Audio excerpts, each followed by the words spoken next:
Hello everyone, welcome to learning tree. आज के हम इस वीडियो में क्लास 6 के साइंस के चैप्टर 4 को डिस्कस करेंगे, जो कि है सॉर्टिंग मटेरियल इनटू ग्रुप्स। उसका एक टॉपिक है प्रॉपर्टीज़ ऑफ मटेरियल, यानी जो भी मटेरियल्स होते हैं, जो भी पदार्थ हैं, उनकी खूबियाँ क्या हैं, उनके बारे में आज हम डिस्कस करेंगे। तो चलिए स्टार्ट करते हैं। Have you ever wonder why a tumbler is not made with a piece of cloth. Tumbler का मतलब होता है ग्लास, जिसमें हम पानी पीते हैं। तो कह रहा है कि क्या आपने कभी ये सोचा है कि जो टम्बलर होता है, ग्लास होता है, वो क्यों नहीं कपड़े से बनाया जाता है। कह रहा है we generally use a tumbler to keep a liquid. हम टम्बलर जो है, ग्लास का यूज़ हम क्यों करते हैं, उसमें कोई भी लिक्विड चीज़ को रखने के लिए। या तो वो पानी हो सकता है, दूध हो सकता है, या जूस हो सकता है, कुछ भी हो सकता है लिक्विड में, उसको हम रखने के लिए किसका, ग्लास का यूज़ करते हैं।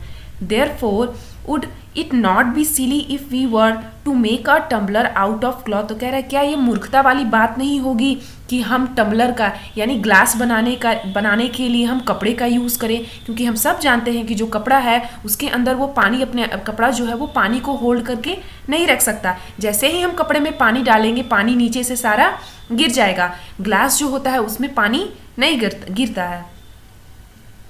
What we need for a tumbler is glass, plastic, metal और other such material that it will hold water। कह रहा है कि टम्बलर बनाने के लिए हमें या तो कांच चाहिए, या प्लास्टिक का वो बन सकता है, या मेटल्स का बन सकता है, या और भी जो मटेरियल है उनका भी हम बना सकते हैं, जिसके अंदर पानी रखने की जो है वो कैपेसिटी होगी। Similarly it would not be wise to use paper like materials for cooking vessels. कह रहा है कि उसी तरह जो खाना बनाने के लिए जो भी बर्तन होते हैं, उनकी जगह पे अगर हम पेपर के बने बर्तन का यूज़ करेंगे तो क्या ये बुद्धिमानी वाली बात है, क्योंकि हम सब जानते हैं कि जैसे ही हम पेपर गैस पे रखेंगे वो क्या हो जाएगा, जल जाएगा। तो हम खाना बनाने के लिए उन्हीं सब चीज़ों का यूज़ करते हैं, उन्हीं बर्तनों का यूज़ कर सकते हैं जो आग को क्या कर सकता है, जो आग है उसको वो झेल सकता है। तो आगे हम देखते हैं, जैसा कि इस फिगर में आप देख सकते हैं, यूजिंग अ क्लॉथ टम्बलर। इसमें जो लड़की है वो किसका यूज़ कर रही है, पानी को रखने के लिए कपड़े का। तो देख रहे हैं जैसे ये पानी इसमें डाल रही है, पानी क्या सारा कपड़े से नीचे गिर जा रहा है।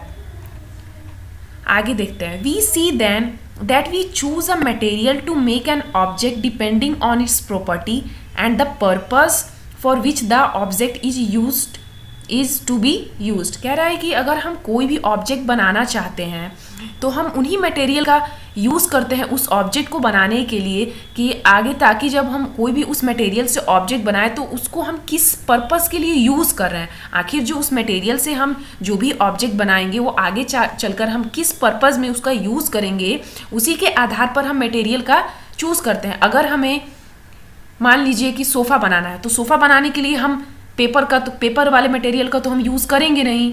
हम या तो आयरन कर सकते हैं, आयरन का यूज़ कर सकते हैं, लोहे का, ये स्टील का यूज़ कर सकते हैं, या लकड़ी का यूज़ कर सकते हैं।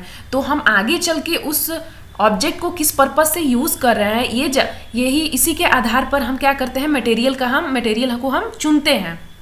सो कह रहा है कि so what are all the properties of material that would be important for their usages. Some properties are discuss here. कह रहा है कि उनमें से बहुत सारी प्रॉपर्टीज़ है कि कैसे हम मटेरियल को किस पर्पस के लिए हम यूज़ कर रहे हैं। तो उसका कुछ प्रॉपर्टीज़ यहाँ पे दिया हुआ है, उसकी खूबियाँ क्या क्या होनी चाहिए, या क्या क्या विशेषताएं होती हैं मटेरियल्स की। अपीयरेंस का मतलब होता है दिखावट, यानी जो भी मटेरियल है वो दिखने में कैसा है। Material usually look different from each other. जो मटेरियल होता है वो देखने में एक दूसरे से अलग होता है। Would looks very different from iron. जो लकड़ी होता है वो लोहे से देखने में अलग होता है। आयरन पे अपीयर्स डिफरेंट फ्रॉम कॉपर और एल्युमिनियम। जो आयरन होता है, जो लोहा होता है, वो तांबे और एल्युमिनियम से दिखने में अलग होता है। At the same time there may be some similarities between iron, copper and aluminium that are not there in wood. कह रहा है कि उसी तरीके से जैसे अगर हम समानताएं की बात करें तो आयरन, कॉपर और एल्युमिनियम जो है उनमें कुछ सिमिलरिटीज होंगी जो कि वो वुड में नहीं होंगी, वुड उनसे अलग होगा। जैसे कि यहाँ पे एक एक्टिविटी दिया है, activity 3, collect some piece of different materials, paper, cardboard, wood, copper, wire, aluminium, sheet, chalk. कह रहा है कि आप डिफरेंट मटेरियल को क्या करिए, कलेक्ट करिए, जैसे कि पेपर हो गया, कार्डबोर्ड या लकड़ी, कॉपर वायर या एल्युमिनियम का जो शीट हो गया, चौक हो गया। Do any of this appear shiny, क्या आप जितने भी मटेरियल आपने कलेक्ट किया उनमें से कुछ आपको ऐसे मटेरियल दिख रहे हैं जो चमकीले हैं, शाइनी हैं? Separate the shiny materials into group, और जो शाइनी मटेरियल्स हैं उनको आप एक ग्रुप में रखिए। Now observe as the teacher cuts each material into 2 pieces and look at the freshly cut surface 4.3। कह रहा है कि अब अपने टीचर को देखिए कि वो जैसे ही मटेरियल को 2 पीसेस में काटेंगे, आप उनको ध्यान से ऑब्जर्व करिए। क्या आपको दिख रहा है उसमें कि जो भी फ्रेशली कट मटेरियल जो है वो किस तरीके का दिख रहा है, उसमें क्या कोई शाइन है, जैसे कि फिगर 4.3 में दिया है। यहाँ पे कह रहा है cutting piece of material to see if they have lustre. Lustre का मतलब होता है चमक। कह रहा है कि जैसे ही इस मटेरियल को काटा गया, क्या आपको इसमें कोई चमक दिखाई देती है? तो यहाँ पे आप देख सकते हैं कि जैसे ही काटा गया, ये जो इसका एरिया है, सरफेस है, ये चमकीला है, इसमें लस्टर है, इसमें चमक है। कह रहा है कि व्हाट डू यू नोटिस, आपने क्या नोटिस किया जब टीचर ने मटेरियल को 2 पार्ट्स में डिवाइड किया? Does the freshly cut surface some of this material appear shiny, क्या जो भी मटेरियल काटा गया है क्या उसमें से कुछ शाइनी है? Include these object also in the group of shiny material. कह रहा है कि इन सभी मटेरियल को भी आप एक ग्रुप में रखिए, शाइनी जिसमें आपने मटेरियल रखा है, चमकीले पदार्थों को रखा है। Do you notice such a shine और lustre in the material, cut them any way as you can. कह रहा है क्या आपने अन्य जो भी मटेरियल हैं, अदर मटेरियल, क्या उनमें आपने चमक देखा है? Repeat this in the class with as many material as possible and make a list of those with and without lustre. कह रहा है कि आपसे जितना हो सके आप उतने मटेरियल को इकट्ठा करें और उसे क्लासरूम में लाएं और जो उसे काट कर देखें कि क्या उसमें लस्टर है, क्या उसमें चमक है, वो शाइनी दिख रही है। Instead of cutting, you can rub the surface of material with sandpaper to see if it has a luster। कह रहा है कि अगर आप काटना नहीं चाहते हैं तो काटने की जगह पे आप उस मटेरियल को सैंड पेपर से रब करके देख सकते हैं, उसको रगड़ के देख सकते हैं। आप जैसे ही रगड़ेंगे उसमें शाइन आ जाएगी, अगर शाइन है तो क्या है वो लस्टर, आप उसमें चमक देख सकते हैं।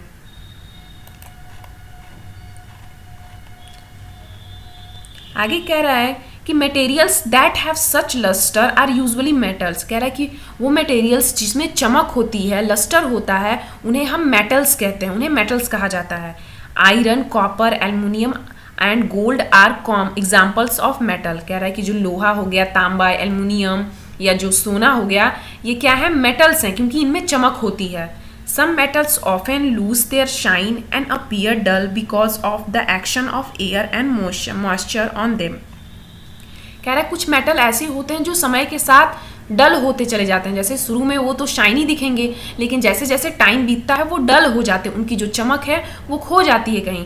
जैसे कि आपके मम्मी लोग घर में चांदी, आपके घर में सिल्वर होगा, पायल वगैरह आपकी मम्मी लोग पहनती होंगी, तो जब वो नया पायल लेकर आती हैं मार्केट से तो उनमें बहुत चमक होती है, लेकिन जैसे ही वो उसे पहनती हैं बहुत टाइम बीतने लगता है, जैसे वो जो सिल्वर होता है, पायल जो होती है, वो हवा और पानी के कंटेक्ट में आती है, वो धीरे धीरे अपनी शाइन जो है वो खोती चली जाती है। When you visit an iron smith or a workshop, look out for freshly cut surface of metals rod to see if they have luster। कह रहा है कि आप जो लोहार की दुकान पे जा सकते हैं, क्योंकि लोहार जो होता है वो क्या करता है, लोहा बनाता है, तो अगर उसने कोई फ्रेशली लोहा या रॉड बनाया होगा तो आप उसमें चमक देख सकते हैं, लस्टर देख सकते हैं। नेक्स्ट प्रॉपर्टी क्या है, हार्डनेस। हार्डनेस यानी कठोरता, कठोर, कोई भी मटेरियल कितना हार्ड है।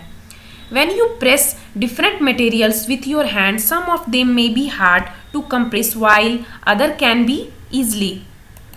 कह रहा है कि जब आप अलग अलग मटेरियल्स को अपने हाथों से दबाते हैं तो उसमें से कुछ को दबाना जो है वो बहुत ज़्यादा कठिन होता है, और जबकि कुछ जो उसमें से मटेरियल ऐसी होती हैं जो आसानी से दब जाती हैं। Take a metal key and try to scratch with it the surface of a piece of wood, aluminium, a piece of stone, a nail, candle, chalk and any other material or object। कह रहा है कि metal से बनी हुई एक आप चाबी ले लीजिए और उसे लकड़ी या एल्युमिनियम या पत्थर का कोई टुकड़ा या कील आपको मिल गया, मोमबत्ती, चौक या और अदर भी कोई भी मटेरियल हो सकते हैं, उन पे आप क्या करिए, स्क्रैच करिए, यानी उस पर आप रगड़िए उस चाबी को। Material which can be compress, बोला है कि इसमें कह रहा है you can easily scratch some materials while some can not be scratched so easily. कह रहा है उनमें से कुछ मटेरियल ऐसे होंगे जिनको आप आसानी से उस पर स्क्रैच कर सकते हैं, और कुछ मटेरियल ऐसे होंगे जिसपे आप स्क्रैच नहीं कर पाएंगे easily. Materials which can be compressed और scratched easily are called soft. कह रहा है कि वह मटेरियल जिसको आप आसानी से इस पे स्क्रैच कर सकते हैं या उसको दबा सकते हैं तो उसे हम सॉफ्ट कहते हैं। और while some other material which can be difficult to compress are called hard. और कह रहा है कि वह मटेरियल जिसको आपको दबाने में आप वो डिफिकल्टी आपको महसूस हो, वो आसानी से ना दबे या उस पर स्क्रैच ना आए, तो उसे हम हार्ड कहते हैं। फॉर एग्जाम्पल कॉटन और sponge is soft while iron is hard. कह रहा है कि जो रुई है या स्पॉन्ज है वो सॉफ्ट है, और जबकि जो लोहा है वो क्या है, हार्ड है। In appearance, material can be have different properties like luster, hardness, be rough or smooth. Can you think of other properties that can be describe the appearance of a material? कह रहा है दिखावट में जो materials हैं उनके अलग अलग खूबियाँ हो सकती हैं, जैसे कि उनमें लस्टर यानी चमक का, या जो हार्डनेस है उनमें वो कितनी हार्ड है, कठोर है, या रफ कितनी है, स्मूथ कितनी है। कह रहा है कि कैन यू थिंक अदर, कह रहा है कि क्या आप और भी मटेरियल्स के बारे में सोच सकते हैं उनके अपीयरेंस के आधार पे।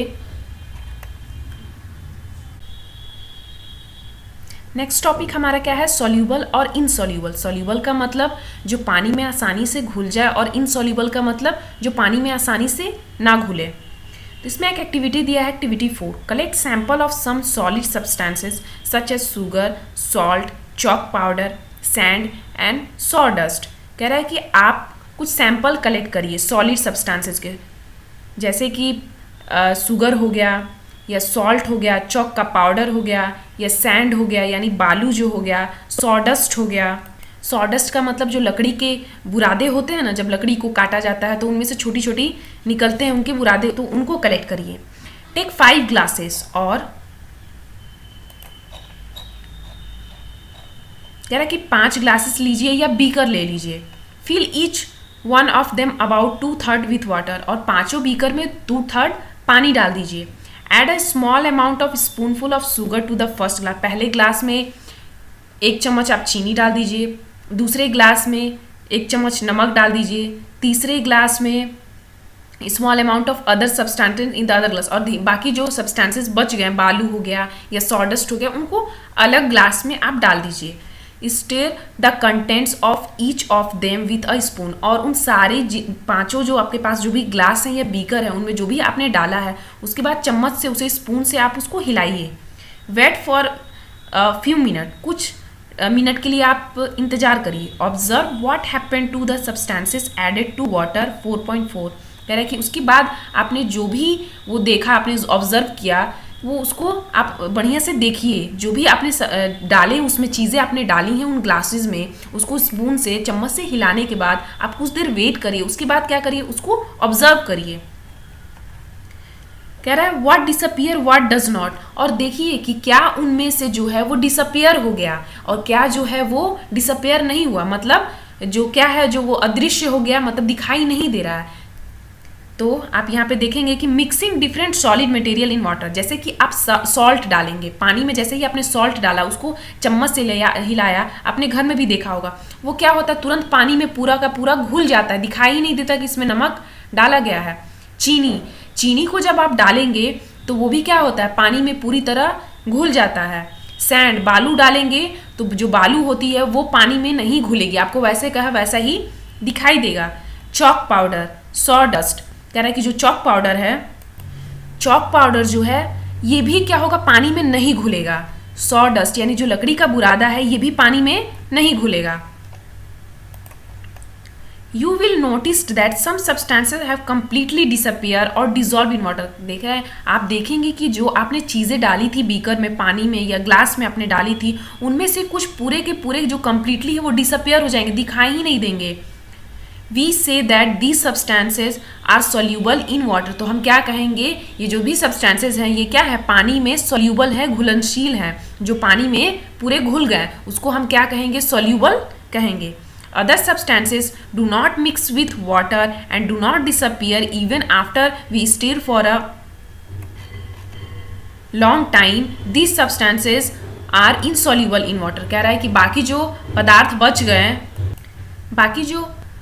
बच गए वो पानी में क्या होगा, अच्छे से नहीं घुले दिखाई देंगे आपको। तो जो पानी में घुल जाए वो सॉल्यूबल, जो पानी में ना घुले वो insoluble. Water play an important role in the functioning of our body because it can dissolve a large number of substances। कह रहा है कि हमारे बॉडी में भी पानी जो है बहुत ज़्यादा इंपॉर्टेंट रोल प्ले करता है, क्योंकि हमारे बॉडी में बहुत सारे ऐसी चीज़ें होते हैं जिसे पानी क्या करता है, पूरा डिजॉल्व कर लेता है उसे। Do liquid also dissolve in water. कह रहा है कि क्या जो लिक्विड होते हैं वो भी पानी में घुल जाते हैं। तो आई होप आप सबको यहाँ तक का वीडियो समझ में आया होगा। आगे का जो पार्ट है वो हम लोग नेक्स्ट वीडियो में डिस्कस करेंगे। अगर आपको ये वीडियो अच्छी लगी है तो प्लीज़ मेरे चैनल को सब्सक्राइब करिएगा, इस वीडियो को लाइक करिएगा और अपने फ्रेंड्स के साथ शेयर करिएगा। Thank you.